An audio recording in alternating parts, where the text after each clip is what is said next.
आज हम लोग डिस्कस करने वाले हैं यूनिट एंड डायमेंशन का लेक्चर नंबर 4। इसमें हम लोग यहाँ पर बात करने वाले हैं एप्लीकेशंस ऑफ डायमेंशन के बारे में। अभी तक हम लोगों ने 3 लेक्चर कंप्लीट कर लिए हैं, जिसमें मैंने आपको डायमेंशन निकालना सिखाया, यूनिट्स निकालना सिखाया, यूनिट्स के कितने सिस्टम होते हैं वो सब सिखाया। मैंने पूरा एक प्लेलिस्ट बना रखा है, अगर आपने नहीं देखा है तो आप देख सकते हैं वीडियो प्लेलिस्ट में जाकर।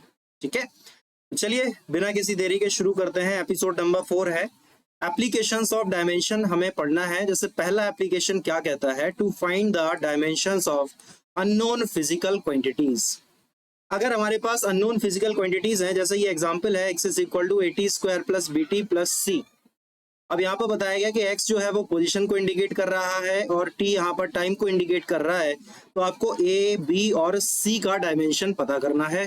कैसे करेंगे?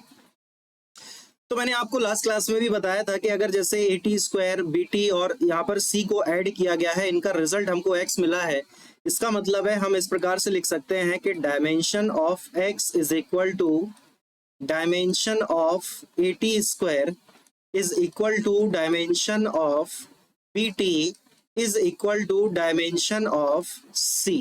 हम लोग इसको इस तरह से लिख सकते हैं। अब देखो, ऑब्वियस सी बात है, ये तीनों टर्म्स को ऐड किया गया है, रिजल्ट हमें मिला है x।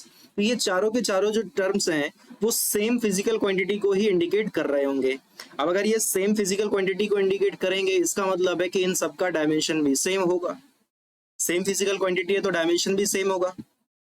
तो यहाँ पे ये जो x है वो किस चीज को इंडिकेट कर रहा है? पोजीशन को। तो हम पहले x को इसके साथ इक्वल करेंगे, जिससे कि हमको a का डायमेंशन मिल जाएगा। तो x का मतलब क्या हो जाता है? इधर x का मतलब हो जाएगा L और a, और ये टाइम का स्क्वायर है तो ये हो जाएगा हमारा T2। तो यहाँ से a का जो डायमेंशन है वो बच्चों कितना आ जाएगा? LT माइनस 2, है ना। ये t जो है वो अपॉन में आके फिर ऊपर जाएगा तो t माइनस 2 हो जाए। क्लियर? चलो, अब हमें b का डायमेंशन निकालना है, तो हम x के डायमेंशन को BT के इक्वल कर देंगे। तो x का डायमेंशन कितना है? L है, और ये हमारा b, और t का डायमेंशन तो t होता है। तो फाइनली जो b का डायमेंशन है वो कितना आ जाएगा यार? LT माइनस का 1। ये हमारा b का डायमेंशन आ जाएगा। क्लियर? बिल्कुल इसी तरह से हम जो है c का डायमेंशन निकाल सकते हैं। तो c का डायमेंशन भी x के बराबर होगा।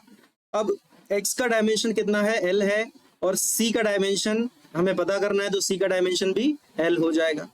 तो बस यही हमारा आंसर है। a और b और c के डायमेंशंस हमारे सामने आ चुके हैं। तो इस तरह के क्वेश्चन जब भी आएंगे तो आपको करना क्या है कि भैया जैसे यहाँ पर AT स्क्वायर, BT और C को ऐड किया है, रिजल्ट x मिला है, तो ये देखो, ये जो प्लस और माइनस बीच में लगा होता है और ये जो इक्वल का साइन लगा होता है, ये टर्म्स को अलग अलग कर देता है। जैसे अगर मैंने आपसे बोला कि यहाँ पर AT स्क्वायर लिखा है और प्लस का ये लिखा हुआ है BT, आपसे बोला गया कितने टर्म्स हैं, तो आप क्या बोलोगे? 4 टर्म्स? नहीं, यहाँ पे सिर्फ 2 ही टर्म्स हैं। कौन कौन से? एक तो टर्म हो गया हमारा ये AT स्क्वायर, और एक ये हो गया हमारा BT। ये जो मल्टीप्लाई और डिवाइड में रहता है वो एक ही टर्म मानते हैं। प्लस माइनस और इक्वल लगा होता है तो वो अलग अलग टर्म्स हो जाते हैं। जैसे अगर यहाँ पर ये जो इक्वेशन लिखी हुई है ना, x is equal to AT square plus का BT और प्लस का C, तो आपसे बोला गया कितने टर्म्स है, तो आप क्या बोलोगे? एक ये टर्म हो गया, दूसरा, तीसरा और ये चौथा, यानी 4 टर्म्स हो गया। तो चारों का डायमेंशन कैसा होगा? सेम होगा। क्यों होगा? क्योंकि इन चारों को जोड़ा गया, सॉरी इन तीनों को जोड़ा गया और रिजल्ट हमें मिला है x। तो ऑब्वियस सी बात है कि इन सबके डायमेंशन सेम ही होने पड़ेंगे। क्लियर है? चलो एक और क्वेश्चन देख लेते हैं। उसी पैटर्न का सवाल है। यहाँ पे बोला है कि x is equal to AT square plus का b इंटू वी स्क्वायर दिया है। x पोजीशन है, t टाइम है, v स्पीड है। आपको a और b का डायमेंशन पता करना है। कैसे करेंगे? वही है काम, क्या dimension of x is equal to dimension of AT square is equal to dimension of bv का स्क्वायर। ये कितने टर्म्स हो गए? टोटल 3 टर्म्स हो गए, x, AT स्क्वायर और BV स्क्वायर। पहला टर्म, दूसरा टर्म और तीसरा टर्म, 3 टर्म्स हो गए। तीनों के डायमेंशन सेम होंगे क्योंकि इनमें से 2 और 3 को जोड़ा गया है और रिजल्ट मिला है ये x। क्लियर? तो x का डायमेंशन क्या हो जाता है? L हो जाता है, इज इक्वल टू a और t स्क्वायर का डायमेंशन तो T2 ही रहेगा, मतलब टाइम का स्क्वायर है ना, तो टाइम का डायमेंशन t होता है, स्क्वायर की वजह से 2 आया। तो a का डायमेंशन बच्चों यहाँ पर कितना आ जाएगा? हमारा LT माइनस का 2। ये आ गया आंसर। लो, क्लियर? चलिए अब हम यहाँ पे बात कर लेते हैं इस b के डायमेंशन के बारे में। तो ये हो जाएगा हमारा b वेलोसिटी या स्पीड। स्पीड का डायमेंशन क्या होता है? LT minus 1। तो कैसे लिखोगे, एल टी माइनस वन का स्क्वायर और इक्वल टू में कितना हो जाएगा, ये एक्स का डायमेंशन, एक्स का डायमेंशन क्या होता है, एल होता है ना। तो b इंटू, अब ये देखो स्क्वायर है ना, तो l का भी पावर 2 हो जाएगा और t की पावर भी माइनस का 2 हो जाएगा और बराबर में l, एक l से एक l कैंसिल हो गया, तो जो b का डायमेंशन है वो आ जाएगा हमारा l माइनस वन और t 2। ये लो आंसर आ गए। अब आप सोचो सर ये l माइनस वन कैसे हो गया, अरे भाई ये l एक बचेगा, नीचे आएगा फिर ऊपर जाएगा तो l माइनस वन ही तो हो जाएगा। क्लियर है। अच्छा, कई बच्चों को इसमें एक चीज में कंफ्यूजन होता है कि सर जब यहाँ पर एल टी माइनस वन है और इस पर स्क्वायर है तो ये जो माइनस लगा हुआ है ये प्लस क्यों नहीं हो गया। अरे भाई जैसे x इंटू वाई का स्क्वायर अगर लिखा जाता है तो उसको ऐसे लिखते हैं ना, X square into Y square, ये जो स्क्वायर लगा हुआ है ये दोनों में ही तो पावर में आ जाता है ना। वैसे ही ये जो 2 है वो l पर भी 2 आएगा और ये माइनस वन में भी 2 का मल्टीप्लाई होगा, पावर पावर का मल्टीप्लाई हो जाता है ना। लेकिन अगर जैसे माइनस के x का स्क्वायर लिखा होगा, हाँ तो ये प्लस का आपका x स्क्वायर हो जाएगा। लेकिन अगर x की पावर माइनस वन का स्क्वायर लगाए तो ऐसा थोड़ी है कि आप इसको x स्क्वायर लिख दोगे, नहीं, ये माइनस वन भी पावर है और ये 2 भी पावर है, ये 2 का इधर मल्टीप्लाई होगा तो ये माइनस का 2 आता है। बच्चे इसमें कंफ्यूज हो जाते हैं, गलती कर देते हैं कि सर ये 2 का इधर मल्टीप्लाई हो गया, स्क्वायर है तो ये माइनस वन का प्लस वन क्यों नहीं हो रहा है ना, इससे। क्लियर है। तो आंसर हमारे आ चुके हैं, ए और बी का डायमेंशन आ गया है। चलो एक और क्वेश्चन देख लेते हैं इसी पैटर्न का। क्या बोला गया है, f is equal to 80 square plus 80 minus B divide by C. यहाँ पर f है वो बोला गया है कि फोर्स है, t यहाँ पर बताया गया है कि टाइम है। आपसे a b c का डायमेंशन पूछा जा रहा है। क्या करेंगे, कैसे करेंगे, बिल्कुल भाई, क्या देखो सबसे पहले तो आप इस बात पर ध्यान दो कि ये 80 स्क्वायर और इस पूरे टर्म में 80 स्क्वायर को जोड़ा तो आपको f मिला। इसका मतलब है f का डायमेंशन 80 स्क्वायर के डायमेंशन के भी बराबर होगा और इस पूरे के भी बराबर होगा। तो हम क्या लिखेंगे, dimension of f is equal to dimension of A T square. अब f है फोर्स, फोर्स का डायमेंशन क्या होता है, mlt माइनस 2 और यहाँ पर ये a और टाइम का डायमेंशन होता है t स्क्वायर लगाया तो ये मैंने लगा दिया 2। अब ये जो t2 है वो नीचे आएगा फिर ऊपर जाएगा तो a का डायमेंशन कितना आ जाएगा हमारे सामने, mlt माइनस का 4। अरे भैया माइनस 2 तो पहले से है, ये 2 भी ऊपर जाके माइनस ही तो होगा, तो माइनस टू माइनस 4। अब यहां से हम लोगों ने देखो a का डायमेंशन निकाल लिया। अब ध्यान सुनना, अब आप बिल्कुल ध्यान से देखो तो आपको समझ में आएगा, एक सेकेंड रुको, हाँ अब देखो आप यहाँ पर 80 और b को सब्ट्रैक्ट किया है, इसका मतलब जो डायमेंशन 80 का होगा क्या वही डायमेंशन b का होगा, अरे बिल्कुल होगा। तो a का डायमेंशन कितना था, mlt माइनस 4 और t का डायमेंशन है t, अरे टाइम का तो t होता है, और इक्वल टू b।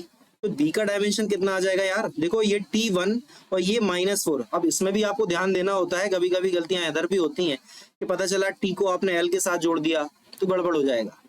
t को t के साथ ही कंपेयर करना है, पावर को t के साथ एडजस्ट करेंगे, l का l के साथ एडजस्ट करेंगे, m का m के साथ एडजस्ट करेंगे। तो m और l तो एज इट इज रहेगा, t की पावर माइनस 4 और प्लस 1 हो जाएगा माइनस का 3। ये लो भैया a और b दोनों के डायमेंशन आ चुके हैं। अब क्या बचा है, c का डायमेंशन कितना होगा। अब c का डायमेंशन हम कैसे निकालेंगे, चलो इसको अलग स्लाइड पे देखते हैं। तो हमारा जो क्वेश्चन था वो क्या था, f is equal to 80 square plus का कितना था 80 माइनस का b डिवाइडेड बाय c। अब हमको यहां से जो है इस c का डायमेंशन चाहिए। अब देखो ध्यान से, मैंने इस क्वेश्चन में करा ये है कि यहां पर मैंने 80 का डायमेंशन और b का डायमेंशन बराबर किया, लेकिन आप गलती ये मत करना कि सर 80 और b का डायमेंशन सेम है तो इनको एक काम करो काट क्यों नहीं देते। नहीं भाई, कैंसिल नहीं होता है इस तरह से जैसे आपने सोचा कि ये कैंसिल हो जाएंगे ना, इनके डायमेंशन सेम है, ना कि इनको हम ऐसे कैंसिल कर सकते हैं, नहीं। ये पूरा का पूरा जो 80 माइनस का b है एक ये नई चीज को शो कर रहा है ना। तो इसको हम ऐसे लिख सकते हैं, dimension of f is equal to dimension of 80 minus का b डिवाइड बाय c। अब 80 और b का डायमेंशन तो सेम है, तो आप जो है इन दोनों को सब्ट्रैक्ट किया है। मान लो 80 और b को सब्ट्रैक्ट करा और हमको रिजल्ट मिला d। मान लेते हैं कि 80 और b को सब्ट्रैक्ट किया, रिजल्ट मिला d। तो जो डायमेंशन 80 का होगा वही b का होगा, क्या वही d का भी होगा, अरे बिल्कुल होगा यार। तो AT माइनस बी की जगह हम क्या लिख देंगे, इनका डायमेंशन कितना निकाल लिया था हम लोगों ने, देखो आप बी का डायमेंशन MLT माइनस 3 आया था, तो आप इसकी जगह पे क्या लिख सकते हो, MLT माइनस का 3। ये बिल्कुल वैसी ही बात है कि जब हम v माइनस यू को लिखते हैं ना, delta v change in velocity, तो v का डायमेंशन भी LT माइनस 1 और इस u का डायमेंशन भी LT माइनस 1, तो डेल्टा v का डायमेंशन भी LT माइनस 1 ही तो आता है। ऐसा थोड़ी करते हैं कि भैया ये तो सर v और u को माइनस किया तो इससे ये पूरा कैंसिल हो गया, अरे ऐसा थोड़ी होता है, ये डायमेंशन तो LT माइनस 1 ही आएगा ना। तो फोर्स का डायमेंशन कितना है हमारे सामने, MLT माइनस का 2 बराबर AT माइनस बी का पूरा डायमेंशन हो जाएगा हमारे सामने MLT माइनस का 3 और डिवाइड बाय C। तो आप देखोगे LM कैंसिल हो गए, तो C का जो डायमेंशन है वो आएगा T माइनस का 3 डिवाइडेड बाय T माइनस का 2, ये जाएगा ऊपर, तो -2 पर जाएगा, हो जाएगा +2, तो T माइनस 3 और प्लस का 2, तो डायमेंशन हमारे सामने आएगा T माइनस का 1। तो ये लोग तीनों डायमेंशन आ गए, ABC तीनों की डायमेंशन हम लोगों ने फाइंड कर ली। आसान था, अरे था कि नहीं था भाई साहब, बोले यार, क्लियर है। 3 क्वेश्चन हम लोगों ने देख लिया, तो ये हमारा है पहला एप्लीकेशन जिसमें हम लोगों ने इन कॉन्स्टेंट्स के डायमेंशंस को निकालना सीखा, अगर कोई एक्सप्रेशन हमको दिया जाए तो। ठीक है, चल हम लोग यहाँ पर बात कर लेते हैं सेकंड एप्लीकेशन की। सेकंड एप्लीकेशन क्या है हमारे सामने, to check the correctness of the equation. कोई भी इक्वेशन या कोई भी फॉर्मूला आपको दिया जाएगा, वो करेक्ट है या इनकरेक्ट है, डायमेंशन की हेल्प से उसको कैसे पता करते हैं, है ना, उसको समझना है। कैसे करते हैं, देखो, if the equation is correct then the dimension of LHS and RHS must be same. कहने का मतलब क्या है, क्वेश्चन से समझते हैं कि जैसे एक हमारे पास क्वेश्चन है F इक्वल टू mv²/r। एक ही हमको कोई इक्वेशन दी है या कोई हमको फॉर्मूला दिया है, आप जो समझना चाहते हो उसको समझ लो। हालांकि इसको आगे आपको पढ़ाया जाएगा, इसको हम लोग सेंट्रीपिटल फोर्स बोलते हैं, mv²/r सर्कुलर मोशन में आता है। ठीक है, खैर यहाँ पर F बोला गया है फोर्स है, M मास है, V वेलोसिटी है और R यहाँ पर क्या है, रेडियस है। स्पीड कह दो, वेलोसिटी कह दो, ठीक है, क्लियर। अच्छा, तो हमें ये चेक करना है कि क्या ये जो फॉर्मूला है या जो ये इक्वेशन है वो करेक्ट है या इनकरेक्ट है। डायमेंशन की हेल्प से कैसे चेक करेंगे, तो यहाँ पर आपको 2 टाइम्स दिखाई दे रहे हैं, एक ये साइड हो गई है हमारी LHS और एक ये वाली साइड हो गई है जिसको हम लोगों ने बोल दिया है RHS। तो अगर LHS का डायमेंशन RHS के डायमेंशन के इक्वल हो गया, इसका मतलब वो दोनों जो फिजिकल क्वांटिटीज हैं वो दोनों सेम फिजिकल क्वांटिटी है, तो इक्वेशन भी क्या हो जाएगा, करेक्ट हो जाएगा। अब जैसे अगर हम यहाँ पर फोर्स के डायमेंशन की बात करें तो कितना होता है, MLT माइनस का 2, ये होता है। अब इसी तरह अगर हम मान लो mv²/r का डायमेंशन अलग से निकालने की कोशिश करते हैं और इस mv²/r का डायमेंशन अगर MLT माइनस 2 ही आ गया, इसका मतलब ये फॉर्मूला सही है। और अगर डायमेंशन इसका MLT माइनस 2 नहीं आया, इसका मतलब फॉर्मूला गलत है। ठीक है, तो बताओ, मास का डायमेंशन m, वेलोसिटी का या स्पीड का LT माइनस 1 और इस पर लगा हुआ है स्क्वायर और डिवाइड बाई रेडियस है, तो रेडियस को हम लोग क्या बोल देते हैं, L। तो ये डायमेंशन हमारा आएगा। आप देखो यहाँ पे ये 2 पावर दोनों पर आएगा तो L2 हो जाएगा और t की पावर -2 हो जाएगा और डिवाइड बाई L, तो L से एक L कैंसिल हो गया, तो बचेगा क्या यार हमारे सामने, MLT माइनस का 2। ये लो, अब यार हमें तो दिख रहा है कि यहाँ से ये दोनों डायमेंशन सेम आ गए, इसका मतलब ये जो इक्वेशन है वो डायमेंशनली करेक्ट है। ये जो इक्वेशन है वो डायमेंशनली कैसी है, करेक्ट है।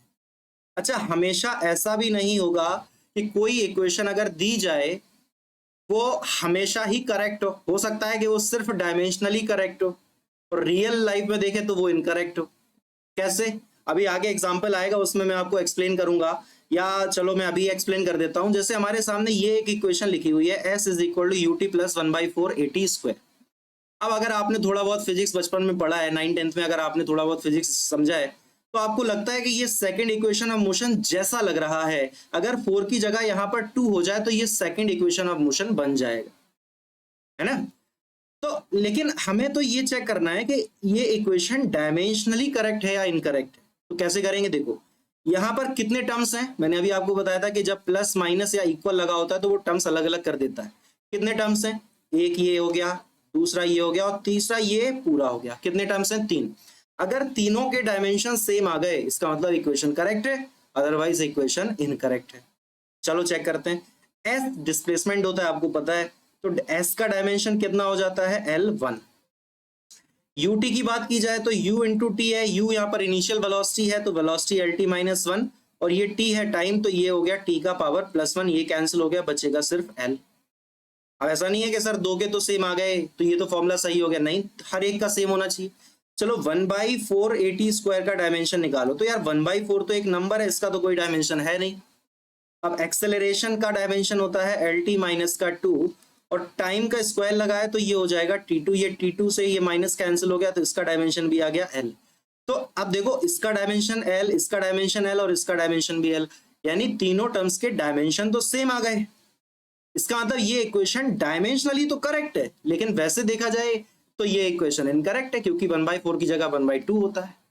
समझ आई? तो ऐसा भी नहीं है कि अगर कोई इक्वेशन डायमेंशनली करेक्ट है तो वो हमेशा ही करेक्ट होगी। समझ आई बात, है ना? अब जैसे यहाँ पर ये इक्वेशन दी गई है v स्क्वायर बराबर u square plus A S. अब अगर आपको याद हो तो इक्वेशन ऑफ मोशन में 2as हुआ करता था, है ना? तो चलो v यहाँ पर वही फाइनल वेलोसिटी है, निकाल लेते हैं। v स्क्वायर का डायमेंशन क्या होगा? एल टी माइनस वन, और इसके ऊपर लगा हुआ है ये स्क्वायर, तो डायमेंशन कितना हो जाएगा? L2t minus two.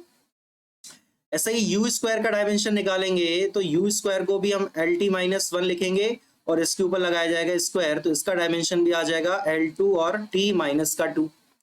अब ऐसे ही हम a इंटू एस का निकालेंगे तो क्या हो जाएगा डायमेंशन? a एक्सेलरेशन है तो Lt माइनस का 2 और ये डिस्प्लेसमेंट का डायमेंशन L होता है, तो L1 और L1 क्या हो जाएगा? L2 और t माइनस का 2। अब आप देखो तीनों के डायमेंशन सेम आ गए, so this equation is dimensionally correct. हम ऐसे बोल सकते हैं this equation is dimensionally correct. लेकिन अगर देखा जाए इक्वेशन ऑफ मोशन तो नहीं भाई, तो बिल्कुल गलत है, ये इक्वेशन ऑफ मोशन नहीं है, यहाँ पर 2 और होना चाहिए था। समझ आया? चलो और क्वेश्चन देखते हैं, आइए। जैसे हमारे सामने क्वेश्चन क्या बोला गया है, P is equal to under root of 2mk। यहाँ पे P क्या है? मोमेंटम है, K क्या है? काइनेटिक एनर्जी है, और M मास से। अब चेक करना है कि ये क्वेश्चन करेक्ट है कि इनकरेक्ट है। तो हम क्या करेंगे, पहले P का डायमेंशन निकालेंगे, फिर अंडर रूट ऑफ 2mk का निकालेंगे। अगर दोनों के डायमेंशन हमारे सेम आ गए, इसका मतलब ये हमारा इक्वेशन जो है वो डायमेंशनली बिल्कुल क्या हो जाएगा? करेक्ट हो जाएगा। क्लियर है? तो कैसे P का मोमेंटम होता है, तो मोमेंटम का डायमेंशन हम लोग कैसे लिखते हैं? मास इंटू वेलोसिटी से सब बता चुका हूं मैं। मास का डायमेंशन m होता है, वेलोसिटी का डायमेंशन Lt माइनस वन होता है, तो ये डायमेंशन हमारा आएगा लीनियर मोमेंटम का।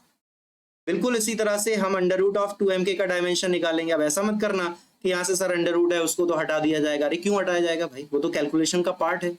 हाँ, हम इस 2 को जरूर हटा सकते हैं क्योंकि 2 एक नंबर है, इसका कोई डायमेंशन नहीं होगा। तो अंडर रूट तो लगा रहेगा बच्चे, इसमें ये भी करते हैं अंडर रूट ही हटा देते हैं। सर बोले अंडर रूट क्यों रखना है, हटाओ दो ना इसको। अरे भाई क्यों? मास का डायमेंशन m, काइनेटिक एनर्जी इसका डायमेंशन क्या होता है? mL2t माइनस का 2। तो अब देखो m1 और ये m1 क्या हो जाएगा? m2।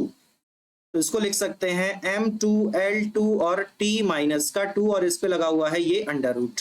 तो m स्क्वायर का under root m, l square का अंडर रूट l, t की पावर माइनस 2 का अंडर रूट क्या हो जाएगा? t की पावर माइनस 1। अब आप देखोगे तो यहाँ पर भी इन दोनों के डायमेंशन सेम आ गए, इसका मतलब ये इक्वेशन भी हमारे लिए करेक्ट हो गई। समझ आएगा? और वैसे आपको ये आगे पढ़ाया जाएगा, WP work power energy chapter आएगा, ये इंपॉर्टेंट फॉर्मूला होता है।